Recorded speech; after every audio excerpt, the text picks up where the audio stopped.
Baruch Hashem, it's a tremendous chus and a privilege to be able to give this year. And really, it's one of the most fundamental, basic aspects of the topics of shiurim that we can give. The fundamentals of Yiddishkeit itself, of our Emuna in Judaism and Yiddishkeit. And I owe a tremendous debt of Akar Satov to Maamin Foundation for making this possible, led by Rabbi David Saperman, as well as Rabbi Moshe Pogrom. And it's really an amazing organization. At the end, we're going to give out MP3s to every person here with about 14 shiurim that you guys can listen to. And we're considering, we'll be in touch with you through email and phone. We'll sign you up. They have like a nice newsletter that has like an interesting tidbit of scientific fact and stuff like that each week. But also we're going to potentially over the course of the summer have different types of quizzes for financial compensation that you can take over the summer as an incentive to listen to the shiurim and to incorporate the knowledge that Rabbi Saperman gives over so beautifully. Okay, so this year is about Emuna. By way of introduction, every question that you can come up with in this topic and really any topic in life is good. And there are answers to your questions. I can't emphasize that enough. Now, I'm not going to be stopping in the middle for questions, but there is a pen and papers around. Please write down questions. Don't forget them and ask them. There'll be time for questions and answers at the end. The questions and answers are amazingly valuable. No one should leave here with any question left unanswered. As well as anybody that might be watching this video presentation, if you have a question, my email address is landa, L-A-N-D-A 1793 @gmail.com, landa1793 @gmail.com. You can always write me an email, and you can also communicate through Ani Maamin Foundation at animaamin.org. There are really three pillars upon which our Emuna, from a rational perspective, is built. Number one, that there is a God, a supernatural being in a supernatural realm who created the world. And he continues to orchestrate the events of the world. Number two, that there is a Torah shebichsav, a written Torah, that he wrote, he authored word by word. Moshe Rabbeinu actually wrote it, but he authored each and every word. And number three, that there was an oral Torah that again Hashem dictated through Moshe to Bnei Yisrael, a Torah Sheba'al Peh. Once we have those three pillars established, really everything we do, we can trace its roots back to those three pillars. Now it must be said that many people have what we might call Emuna Pshuta, but let's be clear about what that means. Emuna Pshuta does not mean to be thoughtless. It doesn't mean that you just don't think about things and therefore simplistically you'll just accept.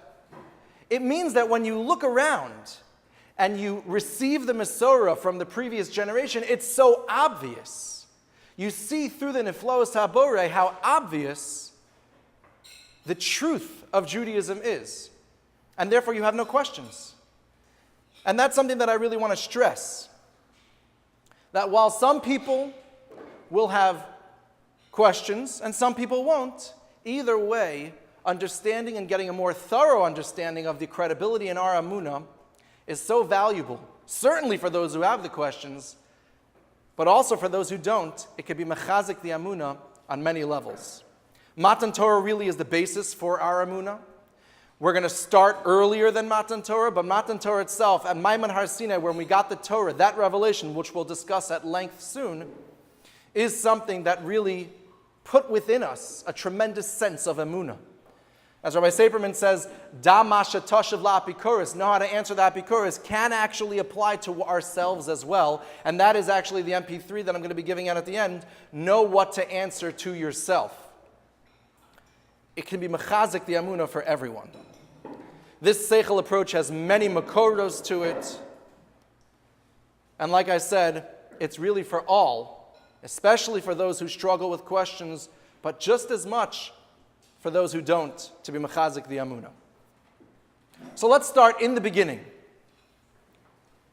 We all know innately, it might be obvious to some of us, we all know that we received the Torah at Har Sinai, and in the Torah, right at the beginning, it tells us how the world was created. Bereshis, bara, Elokim. We'll see soon that that third word is really the hardest word of the pasuk for much of the world. But Bereshis bara Elokim, Hashem created everything.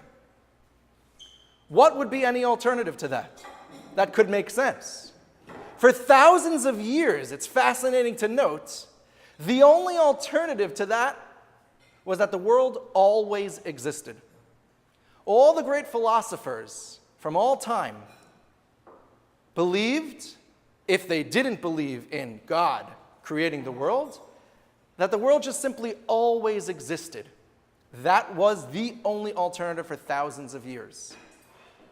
Then came the year 1929, and subsequently 1964, and the entire intellectual community, the entire scientific community accepted as pretty much a scientific fact that there was a creation to the world, that there was a beginning to the world.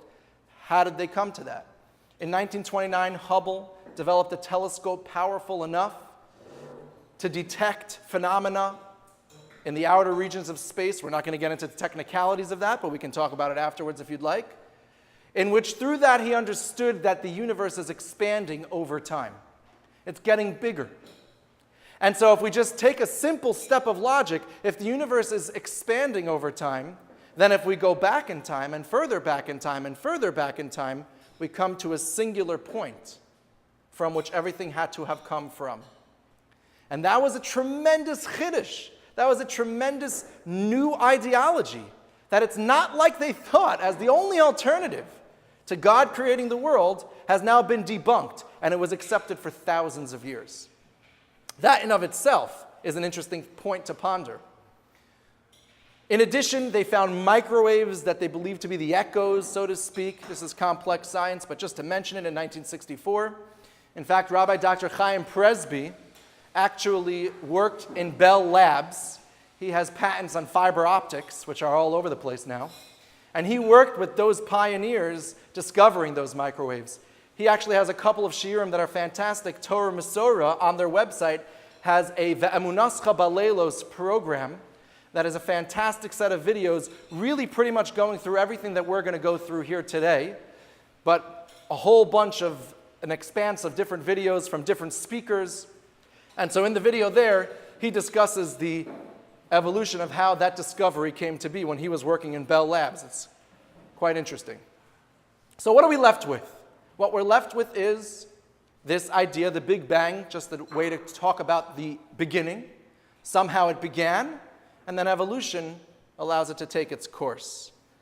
This is what's left for those to hold on to deny intelligent design, as the scientific community might call it, that God created the world, Bereshis bara Elokim. They are left simply grasping for what they can grasp at. So this idea of the Big Bang started with this first particle the scientists call singularity, that first single, let's call it intense particle that had the potential for the entire universe unbelievably intensely packed within it. What's the most obvious question that you'd ask once we come back to that first particle? How did it get there? And that's still a question that they're working on. The laws of science itself seem to make it impossible to understand how something could come from nothing. Yesh me'ayin, we have the laws of conservation of matter and energy. That means that nothing can come, as we would call it in Chazal, yesh me'ayin. Something from nothing. So how did that first particle get there? And this is a question that they have not answered. They're working on it. But the laws of science itself seem to make it impossible to ever answer that question. In fact, I once heard Rabbi Heinemann give the following mashal to discuss, well, to what extent have they answered this question, how did the world begin, if you don't want to say God created the world, the truth. He says, imagine if you have a basketball spinning in the air, and you're wondering, what's keeping that basketball spinning there in midair? And there's a curtain right underneath the bottom of the basketball, so you can't see what's holding it up. So you tell your friend, well, show me what's underneath that curtain. And he pulls the curtain down a little bit, and he sees a big finger balancing that basketball, spinning on his finger. Okay, what's holding up that finger? So he lowers the curtain more, and he sees a big basketball player holding up that basketball with his finger, spinning on his finger. Well, what's holding up the basketball? So you lower the curtain more. And then there's this tremendous elephant that the basketball player is balancing on top of. And the elephant, what's holding that up? Well, there are two donkeys holding up each side of the elephant. And what's holding up the donkeys? There's this big marble pillar that the two donkeys are. And then the person says, okay, I get it. Now I understand how the basketball is spinning. You do? If you don't ask me to go to the next step, you don't understand anything. You have a big mass of pillars and donkeys and elephants and basketball players and then a ball floating in midair until you reveal what's on the ground, till you get to the end. So long as you don't get to the end, it's not that you've answered the question 90%. You haven't answered the question at all. It just opens up the question larger to, well, what's making this entire mass float? And so too here. If we can't answer how that first particle got there, then even if we attempt, which there are many gaps as we'll see, but even if we attempt to explain how things can transform from one thing to the next, become more complex over years and years, still, if we can't answer how that first particle got there, we have not answered the question at all. And that's an important point to consider. In addition, another question that is just as an important question to ask is that the laws of science would seem to dictate that something needs to be there to cause it to react. How did that singular particle all of a sudden explode, so to speak, and from there the universe was created and continues to expand to this day? What caused it to react? It would seem that these are impossible questions at this point for us to be able to answer. And so I ask you the following question. What is the more open-minded and the more closed-minded approach to these questions? Think about it. I have two possibilities in front of me. That there is no supernatural realm. There is no realm that is not bound by biology, chemistry, physics. I'm closed-minded to that option. My only option is that everything exists and that ever existed is within the physical, natural realm, bound by the sciences. My other option is that there's a supernatural realm. That there's a realm that we cannot detect with our devices, and it exists out there. Now, do we ever have realms of existence that we were not able to detect with our devices? And only over time did we develop the technology? Of course. Think about it. Anything microscopic was undetectable for who knows how long, and then only recently did they begin to be able to detect a whole realm of existence that we didn't know existed until we developed the right tools. Now, maybe by definition, the supernatural realm is a realm that we can never develop the tools to detect within our natural world. By definition, it is above nature, beyond our grasp, but so what? Who says it doesn't exist? And if we don't assume it exists, if we assume the possibility that it could exist, perhaps it exists, all of a sudden these questions go away.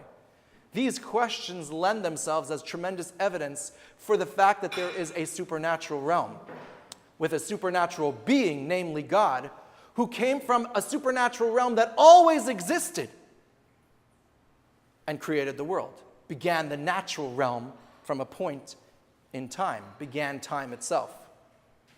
Now you might ask, okay, so I don't know how the natural world began. But what do you say, Rabbi? What's your answer? That God created it? Do you understand God? Do you know God? Do you know how he works? Do you know who he is? Do you know what he's like? And I say, no, I don't know to all those questions. I don't really know. I can't really understand. He's in the supernatural realm, beyond my comprehension. So how do we deal with that question? When a person walks out into the world, as we find with Avram Avinu, he's struck by a question. Any thinking person is struck by, how did this all come to be? Look at the beauty, look at the complexity. Here I am, I'm aware of my existence. How did it all come to be? That is a question that we as natural beings ask about the natural world. It is an automatic question that burns within the inside of most people just thinking about, how did it all come to me? Baruch Hashem, us who stood at Har Sinai and we have the Torah and we have our Masorah, the question is a non-starter. But any human being without any Masorah ponders that question as they've done for thousands of years. What these questions motivate us towards, what they push us towards, is the recognition that there is a supernatural realm beyond our comprehension. Whereas to be closed-minded and to assume there's only a natural realm leaves us with seemingly unanswerable questions, as we said. And so, the question on the table is not, okay, now that we assume that there's a supernatural realm and we have credibility for that, how did that supernatural realm come to be? By definition, it's something that's beyond our grasp, beyond our comprehension. All we're saying is that the question on the table is, how did the natural world get here? And we are natural beings. That's our question. The answer to that question is there must be something beyond the natural. To then ask, well, how did that beyond get there? That's impossible for us to understand. It's beyond our comprehension. But it is not at all the same question as how did this physical natural world get here, and to be left with seemingly unanswerable questions. So really, the open-mindedness of, let's call it the religious person here in the room, to consider and then see the evidence for that supernatural realm has tremendous credibility due to these questions, versus being closed-minded and assuming as a starting point, no, there is no supernatural realm. That's the first step. That's all just talking about how did everything begin, the beginning. Now, how did everything develop into the unbelievable complexities that we have today? So again, this is an impossible question to answer for anyone before Darwin came along. Because before he came along and suggested his theory of evolution, which we're going to get into in a second, how could you ever answer this question? The only answer was, which was debunked, that the world just always existed the way that it was. Thousands, millions, however back you want to go, however many years you want to go back, that's the way that the world existed. But now we see that that's wrong. We've absolutely proven that that's wrong. So Darwin comes in, and he presents us with a theory of evolution. We're not going to go into too many details. We don't have enough time to get into too many details, but we'll go through a little bit, and I'll recommend some resources to get into a lot of information that you can get into on this topic. First of all, the scientists themselves that buy into Darwinian evolution recognize the statistical improbability of it being able to occur. The amount, basically what evolution says is that random accidents happen from time to time, random genetic mutations happen from time to time, and those that provide an advantage for the person, the animal, the creature, the organism, the planet, those are the things that are going to stick and continue to be passed down to future generations, and you can have an evolution of a species and from one species to the next. That's the basic theory, survival of the fittest. But there are so many accidents that have to happen, and so many of them in order, and some of them simultaneously, in order for us to have what we have in our world today, that even with the 14 billion years that scientists would like to suggest is the age of the universe, even with it, it is extremely difficult statistically, mathematically, statistically. And so right from the start, you start with the fact that why would we even accept this, except for it is currently the only alternative to the obvious recognition. The Emuna Pshuta, you look around, the Ribono Shalom, God created the world. There is a supernatural realm that always existed, is not bound by time or space, and from it, the natural world began, was created. Think about it. Imagine if you were walking through the desert, and you come across a watch, famous mashal, and you pick up the watch, it says Swiss made on the back, and you're walking with your friend, and your friend says to you, where do you think that watch came from? And you say, I guess somebody was walking through the desert in the same area that we are, and he dropped his watch. So your friend says, no, that's not what happened. I think what happened is there was a tremendous hurricane in Switzerland, and tornadoes struck the watch factory, and the parts from the watch flew up into the atmosphere, and lightning struck it, and they fused together. They formed a watch. The hurricane winds in the atmosphere carried them over here to the desert. It fell down from the sky, and here you have this watch that was created by the hurricanes and tornadoes. You look at him like, what happened to you? That's ridiculous. That makes no sense at all. You wouldn't even consider it as a possibility. That is of the likes of what we were talking about when it comes to these ideas, these theories. Similarly, imagine if I got a check from one of you, and I went to cash it in the bank, and you ran up to me and you said, whoa, that's a fake check. Where'd you get that from? That's not my signature. I said, it says $500 written to Rabbi Landa, and it has your signature on it. Rabbi Saperman brings this mushal all the time. Imagine if I say, you come to me and you say, no, that's not what happened. What happened, I saw it happen. What happened is that on my desk I have old-fashioned ink, a wet ink. The ink spilled over the check, and it landed perfectly to create my signature, $500. I wrote out the words, $500. Everything got written out perfectly on the check, but I never wrote it. Give it back. Imagine we went to court and we presented the case to the judge. It would be thrown out in a second. It's ridiculous. That is of the likes of what we were discussing here as an alternative to the most obvious idea that there is a God from the supernatural realm who created all of the natural. Look at the wonders of the body itself. Just a couple of quick examples. We have eyebrows. Why do we have eyebrows? What's the purpose of eyebrows? So when I give this shiur in different classes, usually people get that the eyebrows are there so that when you sweat, the sweat is caught in the eyebrow and pushed to the sides of your face. It doesn't go in your eyes, so it prevents the sweat from getting in your eyes. Now let's imagine how that would look when it comes to an evolutionary perspective.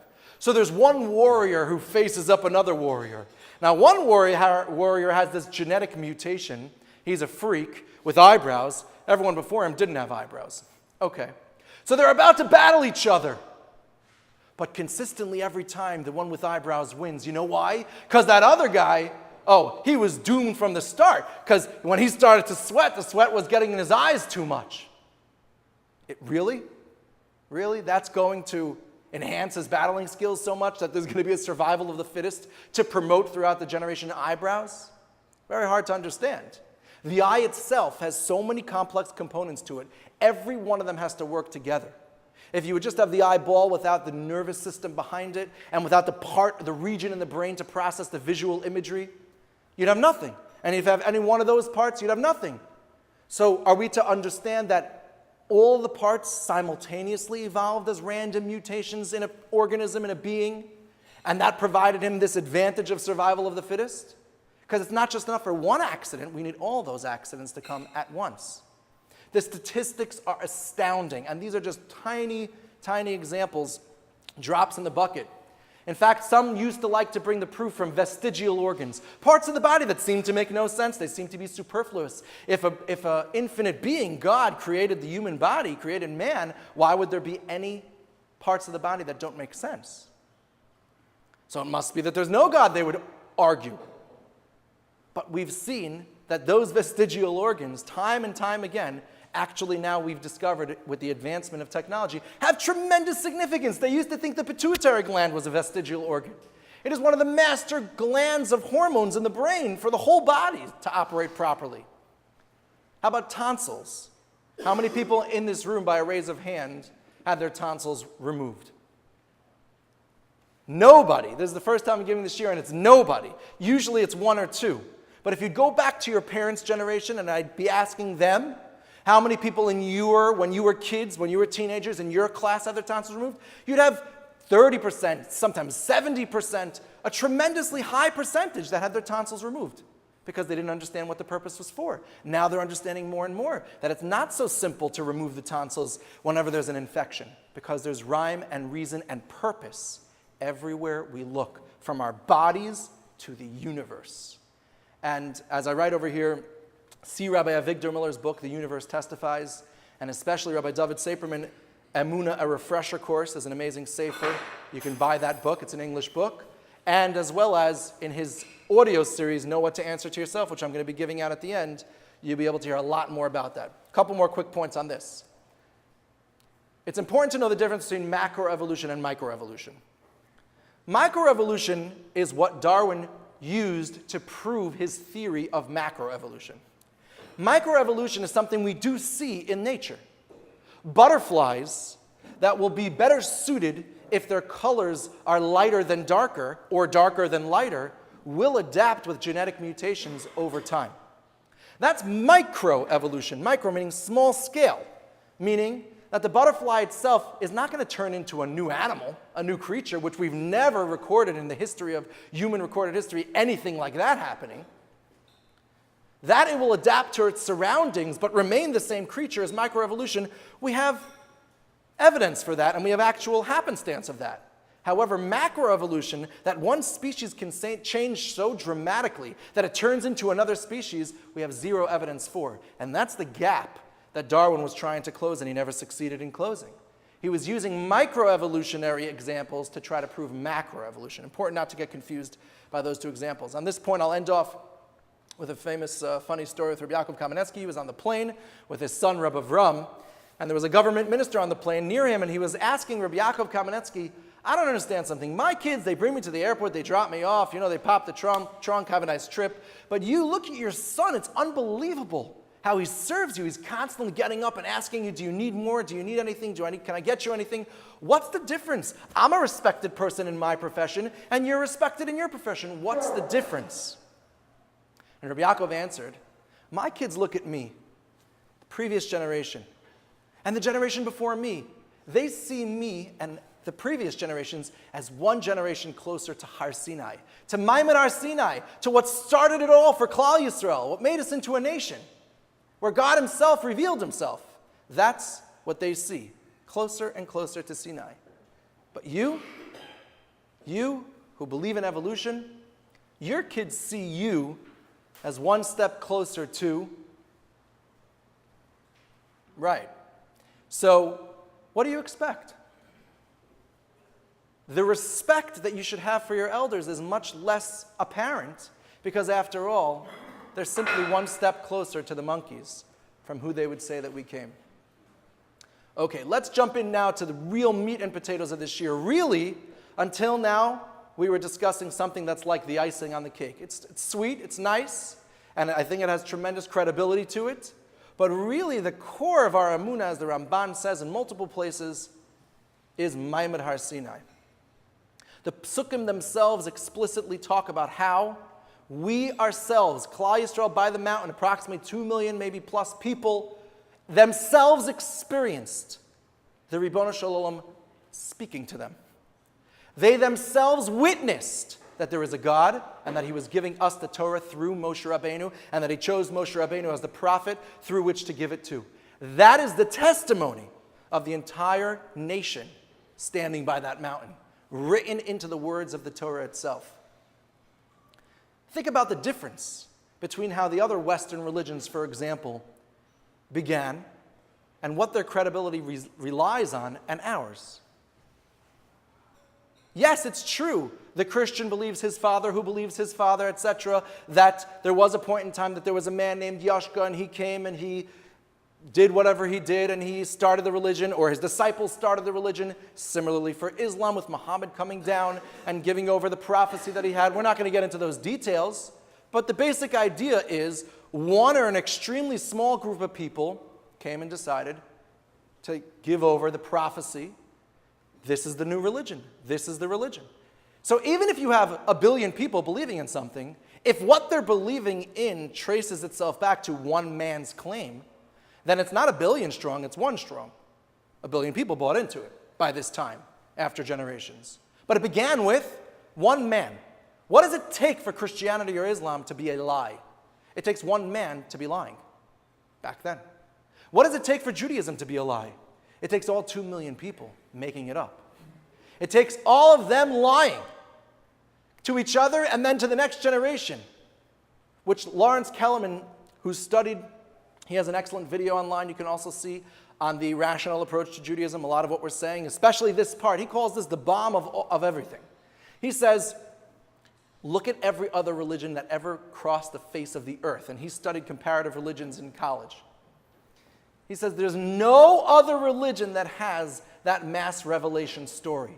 So many witnesses to God himself choosing them as a nation and giving them the document, the Torah, in our case. Why? It gives us so much credibility. Why doesn't any other religion have that in their Masorah? And the answer is because you could never make that up. How do you ever make that up? Imagine if in this room right now I tell you, listen, God came to me in a dream last night and he told me that you guys should all pay taxes to me. I'm going to be your leader. And he chose me. So you could choose to believe me or not. I'm one person. I could be telling the truth or not, depending on my charisma, depending on if I'm instilling any fear into you, depending on if I'm offering you any incentive. You can choose to believe me, which were all components of how the other religions expanded themselves. But imagine if I came to you and I said, last night I was woken up by God. I was brought out to the park. I told God, look, you want to choose me, that's great, but let's bring all these guys together so we can have a nice olam, we can have a nice crowd witnessing you choosing me. And God says, I knew I chose you for a reason. Good idea. And he woke all of you up from your sleep last night and brought you to the park. You remember? And you were all there, and you saw God choosing me and giving us this document, which, by the way, says, pay me lots of money. Imagine I told you that. You'd look at me like I'm crazy. What? That definitely didn't happen, because while I don't know what happened to you, I know what did or didn't happen to me. And therefore, there's no way I'm going to accept it. It's so difficult to try to convince, nearly impossible to convince someone what happened to them. And that is the difference between Judaism and the other religions of the world. It is not about believing ultimately one person's claim. It is believing ultimately the nation's testimony, the mass revelation. One might say, well, maybe there was never a revelation, and the whole idea was introduced at a later point in time in history. Maybe somebody came with this document, made it look old, and he introduced it to everyone sitting there in a tribal region somewhere. And he said, your ancestors were here. And they asked, but what happened? How come we don't have any memory of this? And he says, no, don't worry about it. His name was, let's say, John. And he says, don't worry about it. You forgot it. It was forgotten, but now I'm coming back to remind you all it was forgotten in the previous generations. There are so many questions on such a suggestion. First of all, when exactly would this have historically taken place? We know that the entire cultural world accepted that there was a biblical document called the Torah in the same fashion that it exists right now, as much as 2,300 years ago with the Septuagint, when you had all those 70 Zikanim coming together and translating the Torah into Greek, which was the modern cultured civilized language of the international world, like English is today. And so the world was aware of the Torah already at that, so it has to be before that. Now, Matan Torah was 3,300 years ago approximately, so there's that 1,000-year period. In that 1,000-year period, you have the Malachim, David HaMelech, Shlomo HaMelech, the Bayis Rishon, Bayis Sheni, which spans a good 800 years, 400 to 800 years after Matan Torah. So we have all these detailed records. When exactly would the Torah have been totally forgotten, that the people have no clue, and all of a sudden it's introduced at that point? There seems to be no place in history to actually put it in, just logistically to find the years to do it in.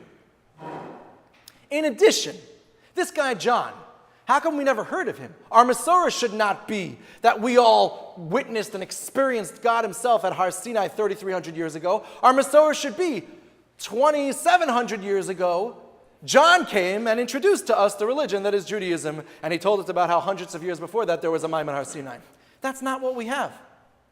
There is no mention of such person. Lastly, there's much more to say, but lastly for now, in Dvarim, Parak Lamed Aleph, Pasuk Kaf Aleph, it says, Ki losi shachach mi pizaro. Is John an idiot? Why would John write in this document that he wants to try to convince the people to accept that this Torah, this religion, will never be forgotten from your children? His whole thesis is, it seems to have been forgotten, but here I'm reintroducing it to you. And he himself, in preparation for this trick, writes that it will never be forgotten. And there's so much more to say. For lack of time for now, we'll leave it at that, but the Maamin Har Sinai, the mass revelation, has such a credibility advantage to Judaism over the other religions. It is unbelievable. And really over any other possibility, even if you look at atheism, which is the most prevalent in our times and what's going on in the media and in our culture, sociologically, as Lawrence Kellerman puts it, to be able to create out of thin air a mass revelation story is so impossible that it lends itself to tremendous credibility, as we discussed before. Never in any other society, in any other religion, was it ever successfully implemented into their Masorah. By the way, if we were concerned about billions of people arguing with us, just keep in mind, those same billions, Christians and Muslims alike, all agree that there was a Maimad Har Sinai, that the Torah was given to us by the Ribbon Shalom, to Judaism. It was given to us. They all agree. And even though in the Torah it says, and this Torah will never change, many times throughout the Torah, even though it says that, still, they'll suggest that over time it changed. Over time it changed. And how did it change? Well, initially it was introduced with this tremendous lightning and thunder and a mass revelation to millions of people. And then over time, God whispered to Yashka. He whispered, actually it's changing now. And then once again he whispered to Muhammad, Islam. It's changing. So all these whisperings are quite suspicious when he introduced the whole religion to begin with this tremendous boom in front of millions of people. Lastly, on this point, people sometimes wonder, but it's uncomfortable to believe that billions of people could be living the life of a lie. Is that possible? That billions of people could be living the life of a lie? Just uncomfortable. If we choose Judaism to be wrong, then it's not as many people. But if you choose one of the other Western religions, it's billions. How could it be? The numbers are just astounding. Well, guess what? Billions of people are living the life of a lie no matter how you slice it. Christianity and Islam are mutually exclusive to each other. They don't accept each other. The religious Christians will say that the religious Muslims are going to go to their version of Gehenna, and the Muslims to the Christians alike. So, if they're mutually exclusive, it is mathematically 100% that billions of people are living the life of a lie. There's no escaping that fact. Now, to say, well, it's better to say that 1 billion plus a number of millions are living the life of a lie and 1 billion are right, that's already just small numbers. Once we could accept that billions of people were led astray, billions of people are living the life of a lie, fact, no longer does that question have any teeth to it whatsoever. And in fact, we know, based on everything that we said, that Judaism is the true and correct religion. Now we have to establish the third and final pillar, the oral Torah, the Torah Shebaal Peh. Do we see in the Torah itself that there is a Torah Shebaal Peh? One place we see it is Shechita. The Torah says, do Shechita as I have commanded you, and there are Rishonim who clearly learn that means that Hashem gave over the instructions to Moshe Rabbeinu. Where? Nowhere in the Pesukim does it say any instructions how to shecht. Do you cut off which part of the body? How do you kill it? It doesn't say anywhere. It has to be that there is an oral Torah that accompanies the written Torah. It's clear in the words of the Torah itself. Furthermore, the vowels of the Torah are not written in the Torah. When you have ches, lamed, vez, that could be chalav, milk, or chalev, fat. Now the Torah tells us, don't eat chalev, don't eat fat. Imagine if we choose to read that as chalav, milk. Don't eat milk. Don't eat milk. That would greatly impact our lives in a totally different way than chalev, fat, specific fat. So we have to know what the vowels are. They change the meaning of the words. And therefore, it has to be that there's an oral tradition, an oral set of instructions accompanying the written Torah for the pauses that can make contextual differences as well. And there are multiple areas of vagueness in the Torah where it's not clear. In the way that it's written, there has to be an oral Mesorah, a Torah Shebaal Peh, accompanying the Torah Shebichsav. Furthermore, we have the Rambam in his introduction to the Yad HaChazaka, who goes through great Rabbanim from every single generation, going all the way back to Har Sinai. That means we have detailed historical records of the people going back to Har Sinai, the leaders of the generation. We see the chain of the Mesorah of the information of the Torah Shebaal Peh. Lastly, for this, some people might ask, well, look at the game of telephone. If I start over here on this side of the table, and I whisper a sentence, and you pass it on and pass it on, we all know the game of telephone, it gets totally corrupted at the end. Totally corrupted. So don't you see, therefore, that when you pass it on over generations, Surely it will get corrupted. And the answer to that is simple. Imagine if there was a fire on one end of the room and the phone was on the other end of the room. But the phone number for the fire department was where the fire was on one end of the room, the other end. So for some reason, let's just say theoretically, hypothetically, you needed to talk from person to person to person to person to person to get the number for the fire department to the person standing by the phone. Do you think that they'd mess up on that phone number? It could be 9, 10 digits long. It doesn't matter. That person's going to say to his neighbor, here's the phone number. Here it is, 443. And the guy's going to say to his friend, 1 second, let me just make sure the first 3 numbers were 443, right? Okay. They're going to double and triple check. And there's so much more than that going on when it comes to the Masorah of Torah Sheba'al Peh. But there's no way that they'd mess up that phone number when it's important. The reason the game of telephone corrupts information is because it's not important. It's a silly statement that starts it out. It's a game. But when it's not a game and it's life itself, you're not going to mess up. You're going to double and triple check, and you'll get the information accurately.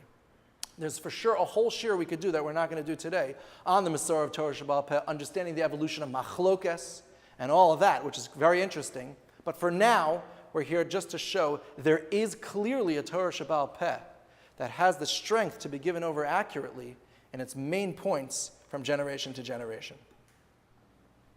So if all of you were Christians sitting here, let's say, and you heard me giving my shiur, would you all take your crosses, throw them out the window, and I could have a neat stack of yarmulkes over here. You could all choose the style you like, and you'd all convert to Judaism based on my shiur. Would we be creating a revolution? First of all, they believe their fathers as we do. Now, we established a huge credibility advantage in the Masorah that, yeah, we believe our fathers, but it goes back to a mass revelation versus them going back to that one person. But as long as it's possible, they will hold on to their Masorah, and the reason is simple. There is a simple psychological phenomenon called cultural pressure. And that means that when a person is in an environment where everyone believes that system, your parents, your teachers, your priest, most of all perhaps your football coach, everyone believes that Mahalach HaChaim, that philosophy, it is extremely difficult to break out of that. And so they remain within that understanding, that philosophy. As long as there's a possibility, even if that possibility is so remote and unlikely, we cannot prove, like I can prove that that table is sitting there with our 5 senses, that Judaism is right. But we can prove intellectually a huge credibility advantage for Judaism over any other option. And that's what we're here to establish today. In fact, people go so far as to say that maybe Maamin Har Sinai was really all of Klal Yisrael going on one big trip, one big hallucinogenic trip. And they consumed either peyote, which is a certain type of cactus, or mushrooms, as my Zeta called them in Europe, meshuggah mushrooms, and they all hallucinated the same crazy mass revelation story. And that's how it happened. But you see to what lengths they're going. That makes no sense. A hallucination is not something that everyone shares. It's very personal. It depends on your personal experiences, your history, etc. It's not that everyone hallucinates together. That's not how hallucinations work. But we don't even have to get into it. As long as it's possible. But let me just make this point really clear. When we choose how to live our lives, yeah, we were born and brought up in Jewish homes, Baruch Hashem, in the right mahalach, in Jewish communities. So you'd say, well, it's hard for us to break out of it too. That's true. But if we step back for a second and look at the credibility advantage that we were born into, it's a tremendous chizuk to our Emuna. Yes, it would be hard for us to change even if we'd find credibility advantages in the other way, but there aren't. Look at it objectively. Ask the questions. We'll have time at the end. You will see clearly the credibility advantage is so strong for Judaism and its foundation. So Baruch Hashem, thank God that we were born into a place that it makes it easy for us to follow the path of truth. If I were to tell you that maybe this floor tile right here is a portal to another dimension and I'm going to fall through never to return. So maybe I should skip that floor tile when I walk out of this room later. It certainly decreases the chances of me falling into that dimension. But you'd say that's ridiculous. And maybe the next tile too. So I should just skip as many tiles as possible. How about breathing? Is it possible poison gas came into this room right now? It's possible. It's extremely unlikely. But if I'd hold my breath right now, I would breathe a little bit, I would have less of a chance of breathing poison gas because I'm breathing less in general. Whatever the tiny fraction percentage that poison gas came into this room is, if I breathe less, I'm dividing it in half. I'm dividing it in 4. I'm lessening the chance. But we don't live our lives like that. We don't hold our breaths as much as possible to decrease such absurd chances because we live our lives based on ignoring such tiny remote possibilities. That is the likes of what we are dealing with. And if we live our lives when it comes to walking and breathing in that way, certainly we should live our lives when it comes to the basic philosophy and ideology that we base all of our lives and our existence on. I want to show you one quick video. I have 2 here, but I'll show you one quick video of how cultural pressure can affect how we behave and how we think, and therefore how difficult it would be, despite all this evidence and this credibility, as long as it's not absolutely 5 senses type of a proof, they will stick with this and their ideology. Let's take a look here. The gentleman in the elevator now is a candid star. These folks who are entering, the man with the white shirt, the lady with the trench coat, and subsequently one other member of our staff, will face the rear. And you'll see how this man in the trench coat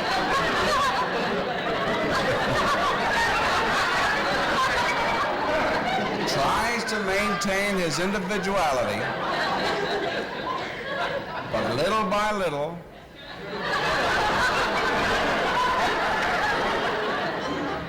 he looks at his watch, but he's really making an excuse for turning just a little bit more to the wall. Now we'll try it once again. Here's the candid subject. Here comes the candid camera staff, 3 of them at least. And this man has apparently been in groups before.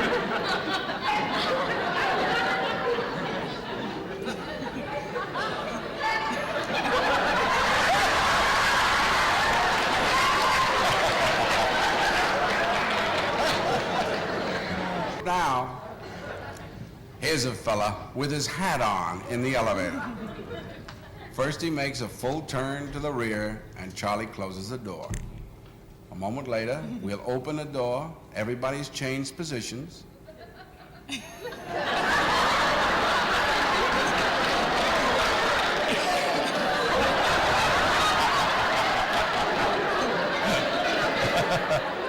Now we'll see if we can use group pressure for some good. Now, in a moment, on Charlie's signal, everybody turns forward. Notice they take off their hats. And now, do you think we could reverse the procedure? Watch. All right, so you get the point over here. It's actually an insurance commercial. But you get the point over here that pure persuasion is quite powerful. There's another video here for the constraint of time. I'm not going to go through it, but basically there are many psychological studies done, like the second video shows, where they had a person sitting in a waiting room and they had smoke coming out from under the door on the side of the room.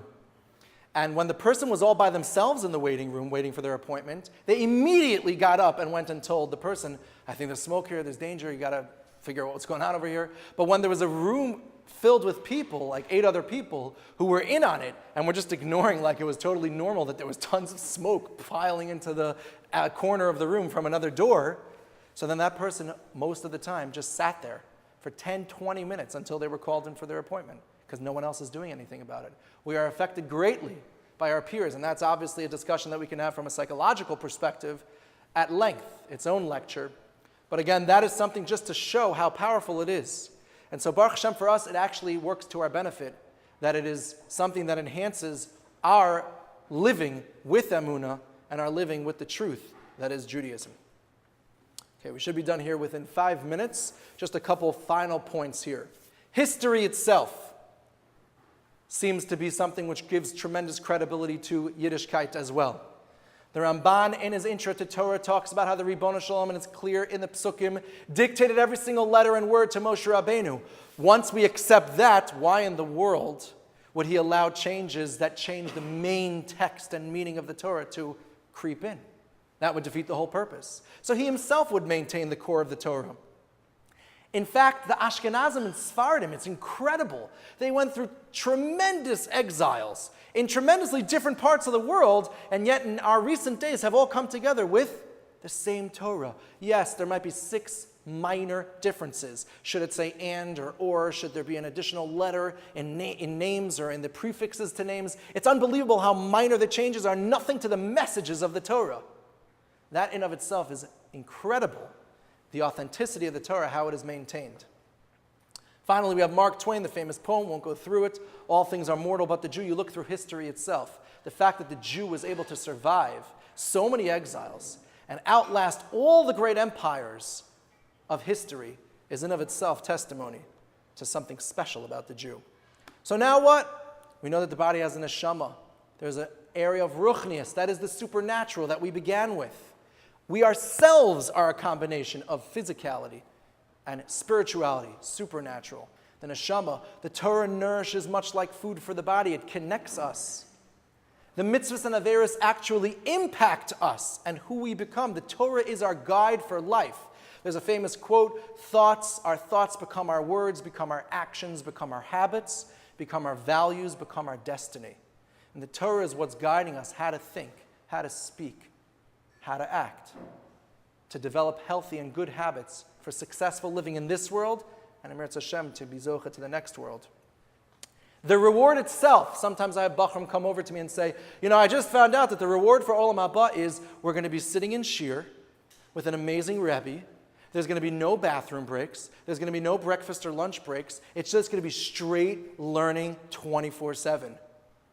So how do I go to the other way? How do I go to the other path? Maybe I don't want to go there. Doesn't sound too good. Don't think about that. We can't understand what it will be like in the supernatural realm. Yes, there might be mashalim and chazal for it, but the key to know is, one thing is guaranteed, as the Mishnah in Avos says, the reach, the smell outside the gates of Gan Eden, is more pleasurable than every single moment of pleasure that anyone ever experienced in the history of mankind. That means the baseball player who hit that Grand Slam home run to win the championships, to win the World Series. It means all of them, all those moments of unbelievable pleasure we can't barely even imagine. It means illegal pleasures and legal pleasures of life, having a child, the first child. Unbelievable pleasures that people experience throughout the history of mankind. Put all that pleasure into one incredibly intense moment of pleasure that we can't even imagine, and that still pales in comparison to the pleasure of the smell outside the gates of Gan Eden. I don't know exactly what we'll do, but I guarantee you it will be that pleasurable, as Chazal make it clear. So it is a worthwhile endeavor, even if we just look at it from the schar va'onesh, from the reward perspective. And there's a lot that we can discuss here when it comes to understanding the system that Hashem put in place. Finally, with these steps established, all these different areas that we've shown this credibility, our belief in subsequent lifestyle becomes a matter of common sense. This belief enhances our life. It does not stifle it. We must understand that Hashem guides us with love and cares deeply about us. If we are honest with ourselves in assessing what we are capable of at any given time, we have succeeded in maintaining a special relationship with Him. This brings us the greatest sense of fulfillment, meaning real deep happiness, contentment, and meaning in life, as we help to complete the purpose of the entire universe, having a relationship with Him, the creator of the world. Your questions are amazing.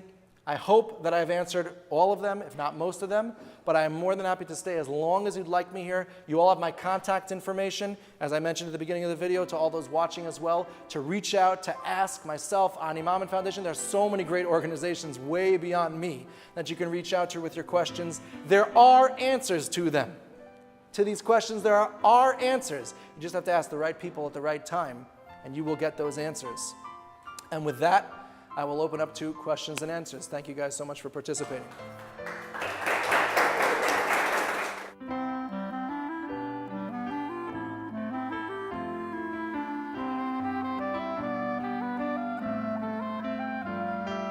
Father, please tell me, help me understand who made what surrounds us, the sky and the